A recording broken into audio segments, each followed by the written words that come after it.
Hello everyone, welcome back to my channel. My name is Addie. Today I'm going to share with you some simple crafts for Advent, and I mean like the traditional sense of Advent, the 4 Sundays of Advent, not like the 25 days leading up to Christmas, but the Catholic Advent season of the coming of Jesus. So I thought that I would share a few craft ideas for you to do with your little one in order to help teach them and to just have some fun things to do seasonally with them as we get ready for the coming of Jesus and Christmas. So before we get into it, please don't forget to hit the subscribe button below and give this video a thumbs up if you like it. Let's get to it. The first thing I have for you today is an Advent wreath, and here are the supplies overview in general, but I will have a link in the description box with the supply list. So the first thing you're going to do is take your sheet of green construction paper and fold it in half lengthwise, and then fold half of it in half lengthwise. So you'll have like 2 sections that are equal the same on half the sheet of paper. So then you're going to go ahead and cut both of those at the fold. So that leaves you with 2 kind of long, thin green pieces. The next thing I do to prep this before I have my little one come help me is I put the 2 sheets of green tissue paper together, and then I fold it up into a small square. Once I do that, I cut at the seams so that I have smaller pieces of green tissue paper that will be easier for her just to take a sheet and crumble up. I would actually prefer to use a darker tissue paper than I have shown here, but this was the only color I had. Next, you're going to take the pipe cleaners and fold them in half. If you have an older one, then they may be able to do this step themselves, but mine, I thought it would just be easier if I did it. And you take the toilet paper roll and a piece of masking tape, and you just stretch the masking tape over one of the ends of the toilet paper roll. Then you're going to take the pipe cleaner and stick one hole through the piece of tape with one of the ends and another hole with the other one. And that just makes it so that you're going to be able to adjust the flame.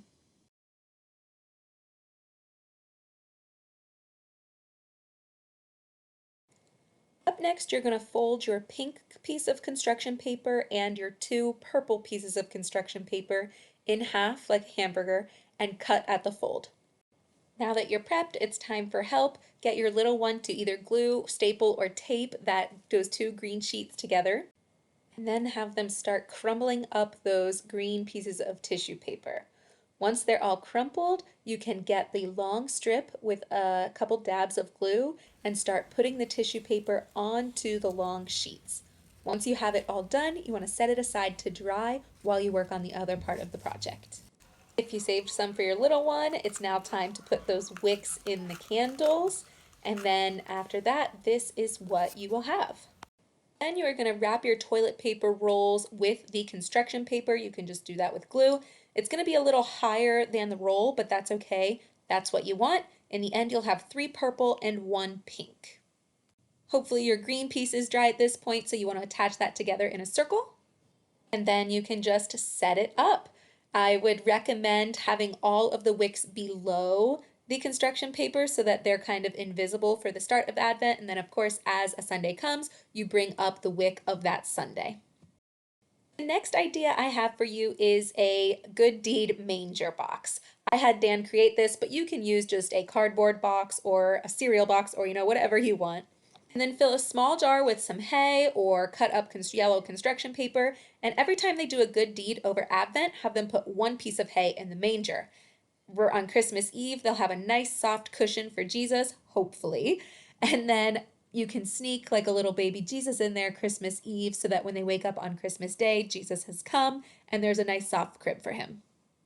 My next idea is to write a letter to Jesus. Yes, every kid wants to write their Christmas wish list and send it to Santa, but I think it's also really nice to get the kids together and have them write a letter to Jesus and tell him the things that they're going to work on, the things that they are wishing for, just kind of getting them in the practice of being able to talk to Jesus and talk to God.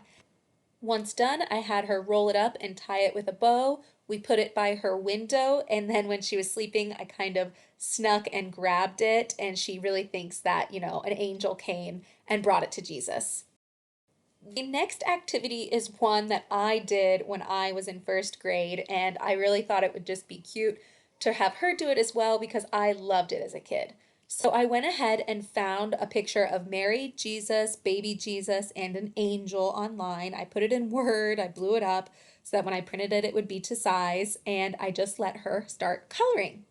I will have in the blog post listed in the description everything so that you can just go there and know what dimensions I used for the blocks and such. Once she had finished coloring, I let her cut some, and then I more strategically cut out the figurines and people. And once I was done with that, I took the blocks which Dan had cut to size for me, and I Mod Podged the paper to the wood. I found that doing a little bit of the Mod Podge below on the block before I tried to just put the guy on made it stick a little better and bubble less. So I would definitely recommend doing that. But you just kind of do that and Mod Podge it over. I would definitely do store-bought Mod Podge rather than homemade because it turns out more shiny and the crayon kind of shines through and becomes more vibrant. So yeah, just do that for all the figurines and repeat until you are done and then set aside to dry. These are not completely dry yet, but I just thought I would show you what they kind of look like and how they're set up once they are finished. And these are so fun for the kids to play with over the season. And the final activity I have today is a Jessie Tree. So I will link where I printed these from, but I printed them and colored them, and I did let Isabel help me a little bit if she wanted, but I kind of went through and colored them more nicely after she was done because I want to use them year after year and do this, a few times.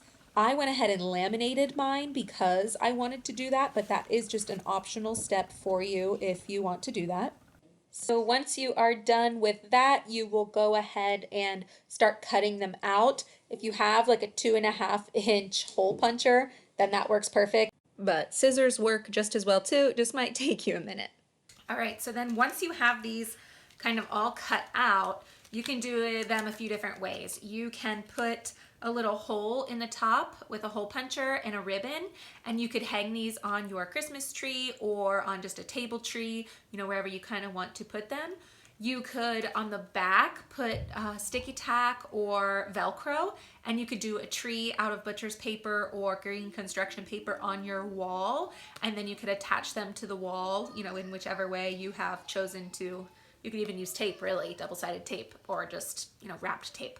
But I think this is just such a cute idea to learn about some of the different readings and some of the different people who make up God's family. And I think it's a really cute idea for learning about Christmas. So a Jessie Tree and these little guys I think is so good. All right, that's all I have for you today. I hope that these crafts are something that you might consider doing with your little one. I think they are so cute and just have so much learning potential. I'll see you guys in the next video. Bye!